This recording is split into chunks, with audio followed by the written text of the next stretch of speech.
जब 79 में जब हमार नियुक्ति भई, बहुत दौड़नी दुपनी, बिल पास ना होके, तब डीएससी साहब के सामने जाके स्वर्गीय सरजू ठाकुर के सामने डीएससी की हम जाके अपन दुख रोली, तो 3 दिन में बिल पास हो गए।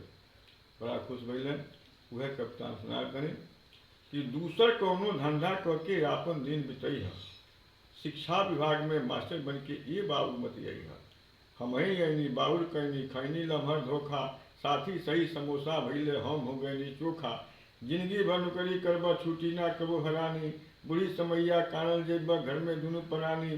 धोती फाटी कुर्ता फाटी जूता दांत चियारी, ऑफिस कोर्ट कचहरी में ना करी काम यारी। कौनो विभाग में ये बाबू जब पहली के तनख्वाह मिलेला, तब हमने के बिल बाबू की टेबुल पर घुन के भूलेला। सगरी सरकारी बिल्डिंग में कुर्सी पर लागे टेबुल बा, हमने के सब लोग बुझे फंसे के शिक्षक बुलबुल बा। बड़ी भाग से भाई जिए के मिलल रोजी बा, फेड़ा तरमुनी की जेनी की हमने के खोजी बा। ऊपरी में सदी पौनी हम बोनस में चकचंदा, यही पर हमने का ऊपर लागल कितने फंदा। कौन कौन जिंदगी के भैया तो से कहीं खीसा, कहो न कौना टेबुल पर कितना दें हिस्सा।